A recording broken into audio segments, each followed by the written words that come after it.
ఆత్మహత్య చేసుకున్న RTC driver Shankar Goud కుటుంబానికి ప్రభుత్వం తరపున భారీ భరోసాను ప్రకటించారు రవాణా శాఖ మంత్రి పొన్నం ప్రభాకర్. ప్రస్తుతం సచివాలయంలో డిప్యూటీ సీఎం మల్లు బట్టి విక్రమార్క అధ్యక్షతన ఆర్టీసీ జేఏసీ నేతలతో జరుగుతున్న కీలక సమావేశం మధ్యలో మంత్రి ఈ వివరాలను వెల్లడించారు. 10 లక్షల రూపాయల ఆర్థిక సాయం, ఇందిరమ్మ ఇల్లు, కుటుంబంలో ఒకరికి ప్రభుత్వ ఉద్యోగం ఇస్తామని హామీ ఇచ్చారు. కార్మిక కుటుంబాలను అడ్డుపెట్టుకుని రాజకీయాలు చేయవద్దు అని మంత్రి పొన్నం ప్రభాకర్ ప్రతిపక్షాలకు హితవు పలికారు.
చేస్తేనే రాష్ట్ర వ్యాప్తంగా ఉన్న ఆర్టీసీ సోదరులకి ఒక సందేశాన్ని ఇవ్వాలని ఈ ప్రభుత్వం ప్రజాప్రభుత్వం ఈ ప్రభుత్వం ఏర్పడిన తర్వాత అన్ని సెక్టార్లకి పాజిటివ్ గా ఎలా స్పందిస్తుందో ప్రతి ఒక్కరికి తెలుసు.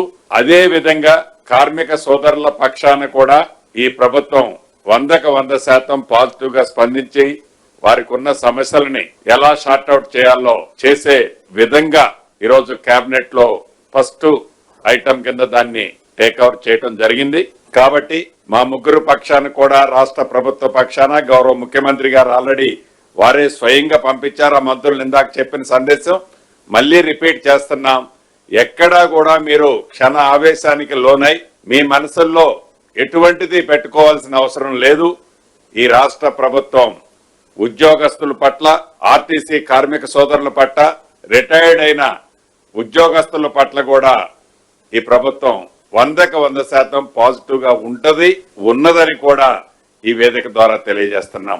రిటైర్డ్ అయిన ఎంప్లాయీస్ విషయంలో వాళ్ళ బెనిఫిట్స్ కోసమని ఆ ఎంప్లాయీస్ ఏదైతే ఇబ్బందులు పడుతున్నారో, ఒకటి నిజం, రాష్ట్ర విభజన జరగటానికి ముందు అంటే 2014 ముందు ఎవరైనా ఎంప్లాయీ గవర్నమెంట్ ఉద్యోగస్తుడు రిటైర్డ్ అయితే ఆ రిటైర్డ్ అయిన కపుల్ ఆఫ్ మంత్స్ లో వాళ్ళ బెనిఫిట్స్ అన్ని ఇచ్చేవాళ్ళు. తదుపరి రాష్ట్ర విభజన జరిగిన తర్వాత ఈ ప్రజా ప్రభుత్వం వచ్చిన మొదటి సంవత్సరం మేము పెద్దగా ఇవ్వలేకపోయాం. కానీ ఈ గడిచిన 28 నెలలలో ఫస్ట్ 12 నెలలు వదిలేసి మిగిలిన 14-15 నెలలలో ప్రతి నెల యావరేజ్ న 750 నుంచి 800 కోట్లు ఈ బెనిఫిట్స్ రిటైర్డ్ అయిన ఎంప్లాయీస్ కు సంబంధించిన వారి బెనిఫిట్స్ ఇస్తూ వస్తున్నాం. అయినా కూడా సుమారు 6,000 పైచిలకు వాళ్ళ రిటైర్మెంట్ కి సంబంధించిన బెనిఫిట్స్ 6,000 కోట్ల పైచిలకు రిటైర్మెంట్ కు సంబంధించిన ఎంప్లాయీస్ కు సంబంధించిన డిఫరెంట్ సెక్టార్ కి సంబంధించిన వారి బెనిఫిట్స్ ని ప్రభుత్వం ఇవ్వాల్సి ఉంది. ఇది ఈ గడిచిన ఈ 2 సంవత్సరాల్లో మేము ఇచ్చింది పోంగా ఇదంతా కూడా ఆనాటి 10 సంవత్సరాల్లో అక్యూములేట్ అవుతూ వచ్చింది. అయినా కూడా ఇవ్వాల్సిన బాధ్యత ఇవాళ ప్రభుత్వంలో ఉన్నాం, మేమున్నాం. తప్పకుండా దాన్ని రాబోయే 100 days లో ఎలా వాళ్ళకి క్లియర్ చేయాలి అన్నది ఒక ప్రణాళికను తయారు చేయాలని ఈ డిస్కషన్ సందర్భంగా కేబినెట్ లోని నాతో పాటు ఉన్న సహచర మంత్రులు, మిగతా ముఖ్యులు ఎవరైతే కూర్చున్నారో వారంతా మేము ఇప్పుడు ఏవైతే శాలరీస్ తీసుకుంటున్నామో దాంట్లో ఒక 50% హోల్డ్ చేయండి. హోల్డ్ చేయటానికి చేసి ఎంతైతే సేవింగ్స్ వస్తుందో దానికి మిగతా సోర్సెస్ లో దీన్ని కూడా యాడ్ చేయండి అని సహచర మంత్రులు, కొంతమంది ప్రజాప్రతినిధులు కూడా ఆ డిస్కషన్ లో చెప్పడం జరిగింది. దీన్ని కూడా రాష్ట్ర ప్రభుత్వం మా వంతుగా మంత్రులు గాని ప్రజాప్రతినిధులు గాని 50% ఇప్పుడు తీసుకునే శాలరీస్ లో 50% ని హోల్డ్ చేసి రిమైనింగ్ ఆ ఓల్డ్ చేసిన అమౌంట్ ని రిటైర్డ్ అయిన ఎంప్లాయీస్ తో ఇవ్వాలని, మిగిలిన అమౌంట్ ని కూడా 100 days లో ఒక ప్రణాళికను తయారు చేయడం కోసం ఇదే resources revenue resources committee sub committee ఏదైతే ఉందో cabinet sub committee as early as possible దాని ప్రపోజల్స్ ని తయారు చేసి నెక్స్ట్ మంత్ 4th నాడు మళ్ళీ కేబినెట్ జరగబోతుంది. ఆ కేబినెట్ నాటికి ఈ రిటైర్డ్ అయిన ఎంప్లాయీస్మెంట్ కు సంబంధించిన వారి బెనిఫిట్స్ అన్నిటినీ ఎలా ఇవ్వాలి, ఎలా ఇస్తున్నాము 100 days లో అనేది ఒక క్లారిటీ ఆ కేబినెట్ లో ఆమోదిస్తున్నామని చెప్పడానికి రిటైర్డ్ ఎంప్లాయీస్ అందరి పక్షాన నేను సంతోషంగా ఈ శుభవార్త వాళ్ళకి తెలియజేస్తున్నాను.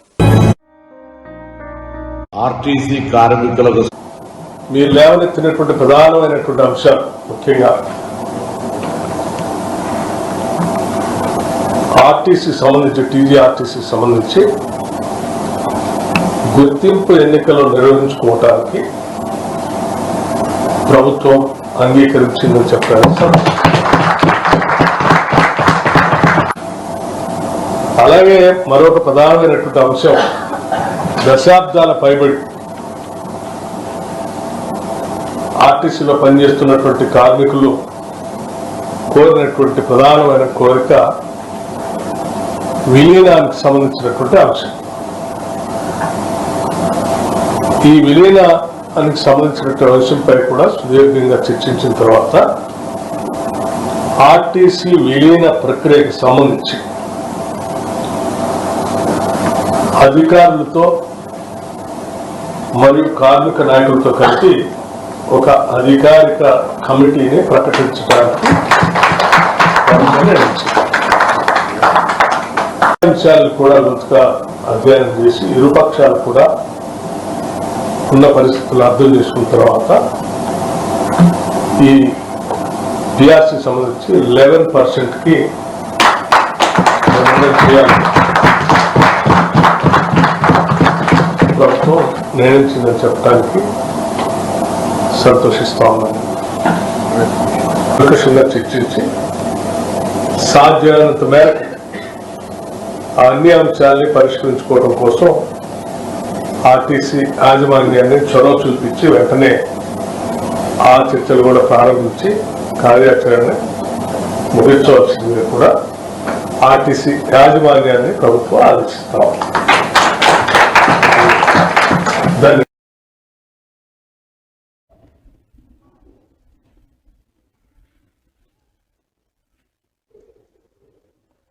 వరంగల్ నర్సంపేటలో ఆర్టీసీ డ్రైవర్ శంకర్ గౌడ్ది ఆత్మహత్య కాదని, ఇది ముమ్మాటికి రేవంత్ సర్కార్ చేసిన హత్యేనని కేటీఆర్ ఎక్స్ వేదికగా ఆరోపించారు.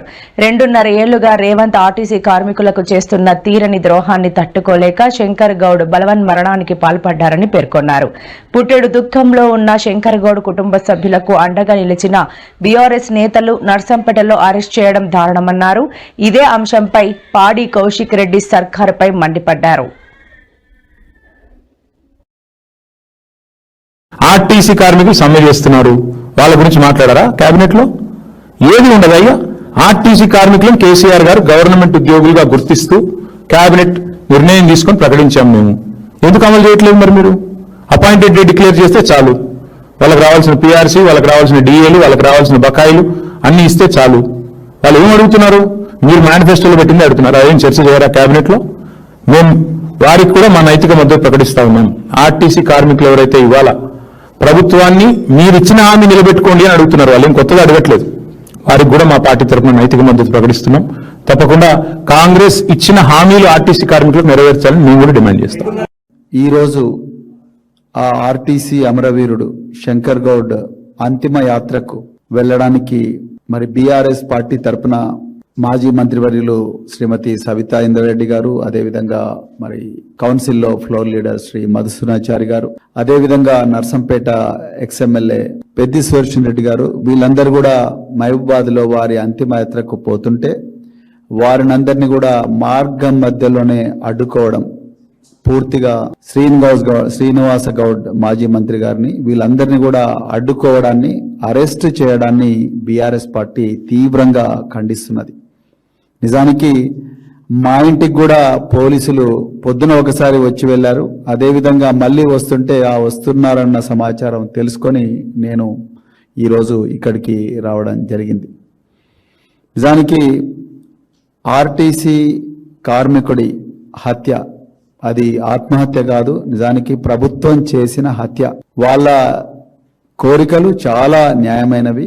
వాళ్ళు రాజ్యాంగబద్ధంగానే సమ్మె నోటీసు ఇచ్చి చాలాసార్లు కూడా సంప్రదింపులు జరిపి దాని తర్వాతనే వాళ్ళు నిరవధిక సమ్మెకు పిలుపునిచ్చిండ్రు. ఎక్కడ కూడా బస్సులను దగ్ధం చేయడం కానీ, వాళ్ళ ఉన్నతాధికారులను కొట్టడం కానీ, యాజమాన్యాలను ఇబ్బంది పెట్టడం కానీ అవన్నీ చేయలేదు. అంతా కూడా పద్ధతి ప్రకారమే చేసుకుంటూ వస్తున్నాం.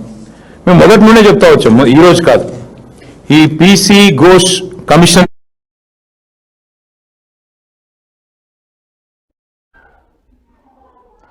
అకాల వర్షాలు, వడగళ్ల వానలతో జరిగిన పంట నష్టంపై మాజీ మంత్రి ఎమ్మెల్యే హరీష్ రావు ఆవేదన వ్యక్తం చేశారు. అన్నదాతలు ఆందోళన చెందవద్దు, అధైర్యపడొద్దని, రైతులకు అండగా ఉంటానని భరోసా ఇచ్చారు. పంట నష్టంపై జిల్లా కలెక్టర్, జిల్లా నియోజకవర్గ వ్యవసాయ అధికారులతో హరీష్ రావు ఫోన్లో మాట్లాడారు. కానీ ప్రభుత్వం నేటికి ఏ ఒక్క రైతుకు ఒక్క రూపాయి కూడా ఇవ్వలేదన్నారు. పంట నష్ట పరిహారం రైతులకు చెల్లించాలని డిమాండ్ చేశారు. కొనుగోలు కేంద్రాల్లో తడిచిన ధాన్యాన్ని ప్రభుత్వం కొనుగోలు చేయాలన్నారు.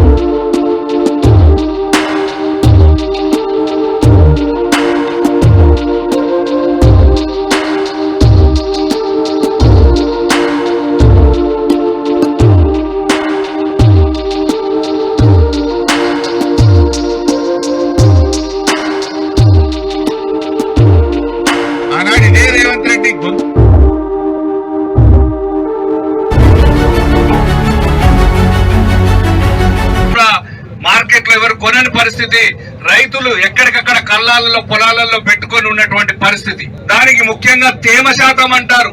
ఇంతటి ఎండల్లో తేమ ఎక్కడుంది? మనుషులు నిలబడడానికే ఇబ్బందిగా ఉంది. రోడ్ల మీద ఎక్కడ చూసినా కళ్ళాలు అన్ని రోడ్ల మీద పోస్తే ఆ డాంబర్ వేడికి మాడి మసైపోతున్నాయి. తేమ శాతం ఎక్కడుందే? తేమ చూపెట్టడం తప్పు. దాంట్లో ధాన్యం కొనుగోళ్లు కూడా తేమ ఉందని చెప్పేసి చాలా తరుగు కింద ఉల్టా 5 కేజీల ఉల్టా కింటానికి ధాన్యం తీసుకుంటున్నారు. 5 కేజీలు. ఇది కూడా చాలా అన్యాయంగా భావిస్తూ, ఇంకా ముఖ్యమైన విషయం ఏంటంటే కౌలు రైతులకు మీరు రైతు బంధిస్తా అని చెప్పినటువంటి మహా గొప్ప పచ్చి అబద్దాల ప్రభుత్వం రైతు బంధు ఇవ్వడం సరిపోగా కనీసం పండినటువంటి పంటను కొనమంటే కౌలు రైతులు ఇచ్చినటువంటి సర్టిఫికేషన్ ద్వారానే కొంటామని చెప్పడం ఇది చాలా అన్యాయంగా భావిస్తున్నటువంటి రైతుల బాధ ఇది. వాళ్ళు పండిస్తే పంటను అమ్ముతే కొనడానికి చేత కాదు.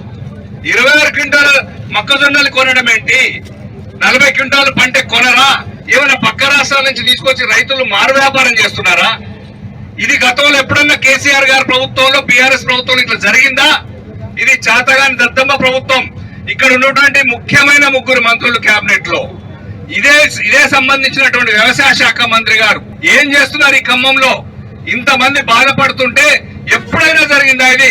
వెంకటవీరయ్య గారు గతంలో ఇప్పటిదాకా చెప్పారు. కోవిడ్ సిచ్యువేషన్ లో కూడా కేసీఆర్ గారు అద్భుతంగా హ్యాండిల్ చేశారు.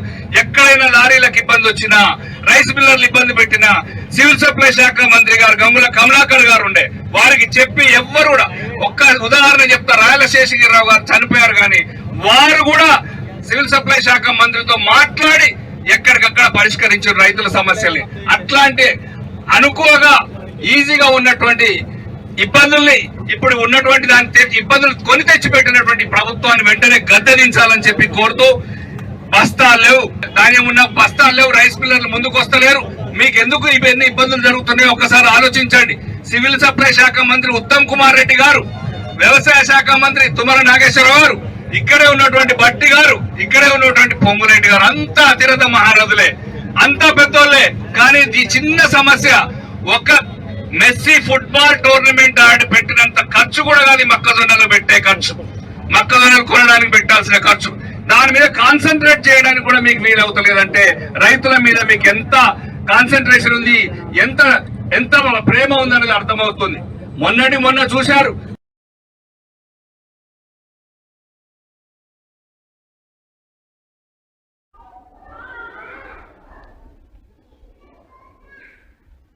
తెలంగాణలో ఆర్టీసీ కార్మికులు అత్యంత దుర్భర జీవితం గడుపుతున్నారని కేంద్ర మంత్రి బండి సంజయ్ ఆవేదన వ్యక్తం చేశారు.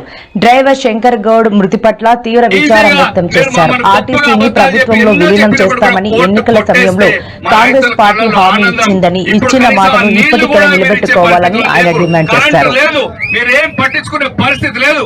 కానీ ఇది ఆత్మహత్య కాదు, రాష్ట్ర ప్రభుత్వము నిర్లక్ష్యంగా వివరించడం వల్ల ఆయన ఆత్మహత్య చేసుకుంటే ఇది రాష్ట్ర ప్రభుత్వం చేసిన హత్యగా ఇలా భారతీయ జనతా పార్టీ భావిస్తున్నది. ఇలా ఎవరైనా సమస్యల కోసం ఆందోళన చేసినప్పుడు వాళ్ళని పిలిచి చర్చలకు పిలిచి వాళ్ళని ఒప్పించి మెప్పించి సంధానించిన ప్రభుత్వము దాన్ని భిన్నంగా గత ప్రభుత్వం ఏ విధంగా చేసిందో వార్నింగ్లు ఇచ్చి బెదిరించే ప్రయత్నం చేయడం ఇంతకంటే మూర్ఖత్వం ఇంకోటి కాదు. ఇలా 39,000 మంది కార్మికులు ఇలా సమ్మెలో పాల్గొంటున్నారు. దాదాపు 10,000 బస్సులు ఆగిపోయినాయి. ప్రతిరోజు 60 లక్షల మంది పేద ప్రయాణికులు ఇబ్బంది పడుతున్నారు ఈ సమ్మె వల్ల. ఈ రాష్ట్ర ప్రభుత్వానికి వేరే విషయంలో శ్రద్ధ ఉంటది, కానీ ఇంత పెద్ద సమ్మె జరుగుతున్నది అన్నటువంటి సోయి రాష్ట్ర ప్రభుత్వానికి లేదు. పరిస్థితి ఏంటంటే ఆర్టీసీ కార్మికులు ఉద్యోగంలో ఉన్నంతసేపు మాత్రం ఉద్యోగస్తులు. వాళ్ళ పదవీ విరమణ పొందినాక వాళ్ళ శాలరీ ఎంత అంటే ఆసరా పెన్షన్ కంటే తక్కువ వస్తుంది. ఆసరా పెన్షన్ కంటే వాళ్ళ పెన్షన్ తక్కువ వస్తుంది. అంత ఘోరమైన బతుకులు వాళ్ళ ఈ పరిస్థితి.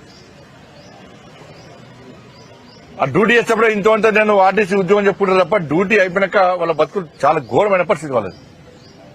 వాళ్ళకు బ్యాంకులు లోన్లు ఇవ్వరు ఆర్టీసీ కార్మికులు అంటే, వాళ్ళకి ఎవరు అప్పులు ఇయ్యరు. మందులకు వాటికి వీటికి కనీసం ట్రీట్మెంట్ కోసము వైద్యం చేసుకుందామంటే రూపాయి జేబులో చిల్లి గవ ఉండదు. పెన్షన్ వచ్చాక అప్పులు తీసినాక పైసలు పోతాయి. అంత దుర్భరమైనటువంటి జీవితం ఇవాళ ఆర్టీసీ కార్మికులు గడుపుతున్నారు. ఇవాళ గత ప్రభుత్వం ఇదే చేసింది. 52 రోజుల పాటు గత ప్రభుత్వ హయాంలో సమ్మె చేస్తే 15-20 మంది కార్మికులు బలిదానం అయిపోయారు బీఆర్ఎస్ పార్టీ హయాంలో. న్యాయబద్దమైన డిమాండ్లను అరే తెలంగాణ రాష్ట్రం వచ్చింది మన్నపార్ల మనకు వస్తుందని చెప్పి ఇవాళ సకల జన సమ్మెలో ఆర్టీసీ కార్మికులు చేసిన సమ్మె మామూలు సమ్మె కాదు. వాళ్ళు చేసిన సమ్మెతో తెలంగాణ ఉద్యమం ఉవ్వెత్తులు లేచింది. 52 రోజుల పాటు సమ్మె చేస్తే గతంలో ప్రభుత్వం ఎస్మా ప్రయోగించింది. సమ్మె చేస్తే ఆ రోజే డిస్మిస్ చేస్తామని చెప్పన్నారు. పోలీస్ కేసులు పెట్టింది. అనేక మంది అనారోగ్యంతో చనిపోయారు, ఆత్మహత్యలు చేసుకున్నారు. అయినా ప్రభుత్వం కనికరించలే బీఆర్ఎస్ పార్టీ ప్రభుత్వం. ఆ రోజు కరీంనగర్ లో భారతీయ జనతా పార్టీ బాబు ఆత్మహత్య తర్వాత భారతీయ జనతా పార్టీ చేసినటువంటి యుద్దము మీరందరూ చూశారు. కరీంనగర్ మీడియా మీరందరూ చూశారు. తెలంగాణ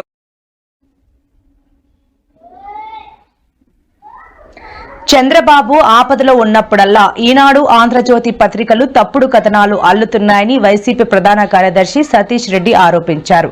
జగన్ కు లేనిపోని లింకులు పెడుతూ ప్రజలను తప్పుదోవ పట్టిస్తున్నారని మండిపడ్డారు. ఎన్నికల హామీల అమలు నుంచి ప్రజల దృష్టిని మళ్లించడానికే చంద్రబాబు ఇలాంటి పొలిటికల్ గేమ్స్ ఆడుతున్నారని విమర్శించారు. మాచెలలో టీడీపీ నేతలు తమలో తాము చంపుకుంటే పిన్నెల్లి రామకృష్ణారెడ్డి మీద అక్రమ కేసులు పెట్టారని ధ్వజమెత్తారు. 10 గంటల సమయంలో నేను వీధిలో నుండి ఇంటికి వస్తూ జెడ్పీ హై స్కూల్ వద్దకు వచ్చేసరికి అక్కడ వెంకీ స్నేహితులు అయిన వనపర్తి వెంకటేష్, మనోహర్లు ఉండి నాతో గొడవపడి నా మీద చెయ్యి చేసుకుని నువ్వు మీ నాన్నకు చెప్పుకుంటావు కదా, ఇప్పుడు ఎవరికి చెప్పుకుంటావో చెప్పుకోపో అని బెదిరించడంతో నేను ఎద మీద ఇతర చోట్ల పేగులు బయటకు వచ్చే విధంగా పొడిచారు. ఫస్ట్ పేపర్ లో హెడ్లైన్స్ ఏంటంటే జగన్ రెడ్డి కనుసన్నల్లో పెద్ద దశగిరి హత్య. ఈనాడు కవిత ఫస్ట్ హెడ్లైన్స్ ఏంది? ప్రథమంగా ఈ రాష్ట్ర చరిత్రలోనే ఏ రోజు లేని రకంగా 175 అసెంబ్లీ సీట్లు, 25 పార్లమెంట్ సీట్లు ఉంటే 200 సీట్లకు గాను 50% కంటే ఎక్కువ బీసీలకు, ఎస్సీలకు, మైనారిటీస్ ఇస్తానని చెప్పి వాగ్దానం ఇచ్చి 102 సీట్లు, 200 సీట్లు దగ్గర ఉంటే 200 సీట్లు 102 సీట్లు 103 సీట్లు ఈ వర్గాలకు ఇచ్చినటువంటి గొప్పతనం జగన్మోహన్ రెడ్డి కాకుండా నీకు వస్తుందమ్మా? నువ్వేమన్నా ఛాంపియన్ ఏమన్నా బీసీలకు? నువ్వేం చేస్తావు బీసీలకు? నువ్వు ఒకసారి పోయి చూడు. ఈల లక్కప్ప అని చెప్పి మడకసిరిలో క్యాండిడేట్ ఇచ్చినాడు జగన్మోహన్ రెడ్డి. అతనికి ఒక ఉపాధి హామీ పోయేటువంటి దాంట్లో చిన్న నౌకరీ చేస్తాడు, క్యాండిడేట్గా పెట్టి ఆయనకు అయ్యేటువంటి ప్రతి పైసా ఖర్చు కూడా పార్టీనే భరించే రోజు పెట్టింది. మైలవరంలో ఒక బీసీ క్యాండిడేట్ తీసుకొని పోయి ఇచ్చినాడు ఒక జెడ్పీటీసీ స్థాయి వ్యక్తికి. దయచేసి చంద్రబాబు నాయుడు గారు కానీ ఈ తెలుగుదేశం పార్టీ నాయకులకు చెప్తున్నాను, మీకు ధైర్యం ఉంటే, మీకు ప్రజల పట్ల ఏమైనా విశ్వసనీయత విశ్వాసం ఉంటే మీరు చెప్పినటువంటి హామీలను దయచేసి అన్ని కంప్లీట్ చేయండి. సీఎం చంద్రబాబు నాయుడు మంగళగిరిలోని తెలుగుదేశం పార్టీ కేంద్ర కార్యాలయానికి వెళ్లారు. ఆ సందర్భంగా రాష్ట్రంలోని పలు ప్రాంతాల నుంచి తరలివచ్చిన ప్రజలు ఆయనను స్వయంగా కలిసి తమ సమస్యలను వివరించారు. ప్రజల నుంచి వినతి పత్రాలను స్వీకరించిన చంద్రబాబు వారి బాధలను ఓపికగా విని సానుకూలంగా స్పందించారు. పెద్ద దస్తగిరిని చంపింది వాళ్లే. సీఎం చంద్రబాబు సంచలన వ్యాఖ్యలు చేశారు.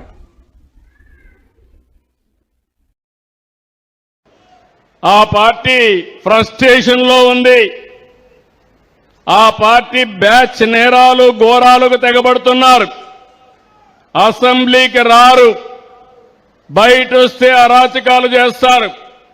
నిన్నే కడపలో చూశాను. నేను చెప్పకపోతే శుభ సందర్భంలో కూడా ఈ రాష్ట్రంలో జరిగే విషయాలపైన మీకు చైతన్యం ఉండాలి. అప్పుడే అప్రమత్తంగా ఉంటాం. చరిత్రలో కూడా మీరు చూడండి, ప్రతి సంవత్సరం చరిత్రలో జరిగినటువంటి విషయాలన్నీ నరకాసురుని వధ చేస్తే దీపావళి పండుగ చేసుకుంటాం. దానికి కారణం అలాంటి వ్యక్తుల్ని గుర్తుపెట్టుకుంటేనే మంచి జరుగుతుందనే ఉద్దేశంతో అప్రమత్తంగా ఉండాలని చేస్తాం. నిన్నే కడపలో దస్తగిరి అనే వ్యక్తిని చంపేశారు. చంపిన తర్వాత ఇన్వెస్టిగేషన్ చేసి ఎవరు తప్పు చేస్తే వాళ్ళపైన యాక్షన్ తీసుకుంటాం. కానీ వాళ్ళు చేసేది చూస్తే వివేక హత్య తరహాలో మోసం చేయాలనుకున్నారు. మీకు అందరికీ జ్ఞాపకం ఉంటుంది, నేనే ముఖ్యమంత్రి, వివేకానందుడి హత్య జరిగింది. జరిగితే సాక్షి టీవీలో గుండెపోటుతో చనిపోయాడన్నారు. నేను కూడా అయ్యో పాపం అన్నాను. ఆయన కూతురు ఇన్వెస్టిగేషన్ చేయండి, పోస్ట్ మార్టం చేయమని అడిగింది. మనం ఏ తప్పు చేయలేదు చేయమన్నాను. సాయంత్రాన్ని గుండెపోటు కాదు, ఇది గొడ్డలి వేటని డాక్టర్స్ చెప్పే పరిస్థితికి వచ్చారు. ఆ సాయంత్రం నేను తండ్రి లేడు, ఉన్న చిన్నాన్న కూడా చంపేశారని రివర్స్ మాట్లాడాడు. మరుసటి రోజు నా చేతిలో కత్తి పెట్టి నారాసుర రక్త చరిత్రని సానుభూతి పొంది ఓట్లు సంపాదించాడు. ఇప్పుడు అదే తరహాలో ఇది కూడా చేయాలంటే అలర్ట్గా ఉన్నాం. నేను ఎప్పుడు కూడా మోసగాళ్ల పైన కన్నేశాను. నేను ఎప్పుడు మోసగాళ్ల పైన కన్నేసి ఈ రాష్ట్రంలో ప్రజల రక్షణకు భరోసా ఉండదని మరొక్కసారి మీ అందరికీ హామీ ఇస్తున్నా. డబ్బు కోసం సొంత పార్టీ నేతలను సైతం కడతీర్చే కిల్లర్ పార్టీ ఆ పార్టీ.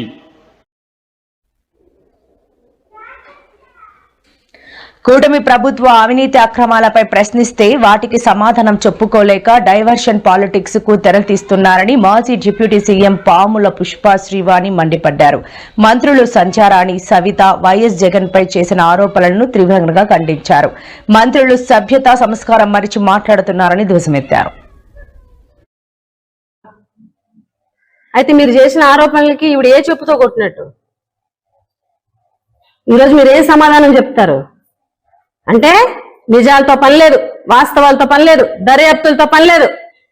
అబద్ధం చెప్పుకెళ్ళిపోదాం, అవాస్తవాలు మాట్లాడేద్దాం, ఏది పడితే అది ఆరోపణలు చేసేద్దాం, బురద వేసేద్దాం. ఈరోజు వీళ్ళు ఇంకేమంటారంటే, ఎవరైతే సవిత గారు ఉన్నారో ఆవిడ చాలా దారుణంగా ఆవిడ వ్యాఖ్యలు ఉన్నాయి. జగన్మోహన్ రెడ్డి గారిని ఉద్దేశించి సొంత బాబాయికి సంబంధించినటువంటి పిన్ని తాళిబొట్టు తెంపేశావు, పిన్నమ్మ సౌభాగ్యాన్ని చెరిపేశావు, రమణమ్మ జీవితం నాశనం చేసావు, పెద్ద దస్తగిరిని చంపేసి ఇష్టం వచ్చినట్లు. సభ్యత లేదు, సంస్కారం లేదు, ఇష్టం వచ్చినట్టు మాట్లాడడమే. ఈరోజు దస్తగిరి భార్య సమాధానం, మా సవితమ్మ ఏ చెప్పుతో కొట్టినట్టు మీకు సమాధానం చెప్పండి. ఇన్ని నీతులు చెప్తున్నారు మీరు, ఇన్ని నీతి వ్యాఖ్యలు మాట్లాడుతున్నారు. మీ జిల్లాలో స్టాంపుల కుంభకోణం మీ జిల్లాలోనే, రిజిస్ట్రేషన్స్ కుంభకోణం మీ జిల్లాలోనే. ఈరోజు కొత్తగా 2 రోజుల నుంచి నడుస్తుంది హనీ ట్రాప్ మీ జిల్లాలోనే. ఆదరణ పథకం ద్వారాగా 5,000 కోట్లు ఇస్తాము అని చెప్పి 5,000 కోట్లు నిధి పెడతామని చెప్పారు. ఏమైంది? ఈరోజు ఈ రాష్ట్రంలో ఒక్క బీసీ కార్పొరేషన్ లోన్ అయినా ఇవ్వగలిగి ఇచ్చారా మీరు? 58 కార్పొరేషన్లు ఉన్నాయి, ఒక్క కార్పొరేషన్ ₹1 విడుదల చేశారా మీరు? ఏదనంటే మీ కాన్స్టిట్యున్సీలో అమాయక ఉద్యోగుల్ని, చిన్న ఉద్యోగుల్ని ఉద్యోగాల నుంచి పీకేయడం, సస్పెన్షన్స్ చేశారు. జ్యోతిరావు పూలే స్కూల్లో సుమారుగా 10 మంది పైన స్టాఫ్ ని సస్పెండ్ చేస్తే కోర్టు మొట్టుకెళ్ళేసి పోస్టింగ్లు ఇచ్చింది. మాట వాస్తవం కదా?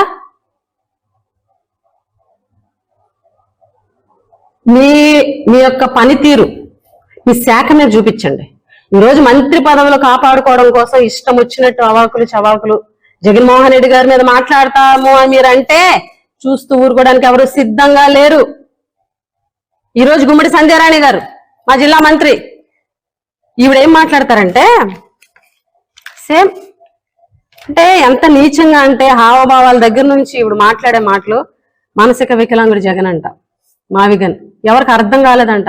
ఈ రాష్ట్రంలో ఉన్నటువంటి ప్రజలందరికీ కూడా జగన్మోహన్ రెడ్డి గారి ఆలోచన మావిగన్ అనేది ఏంటి అన్నది ప్రజలందరికీ అర్థమైంది కాబట్టి మీరు ఈరోజు స్క్రీన్ ముందుకు వచ్చి ఈ స్క్రిప్ట్లన్నీ చదువుతున్నారు.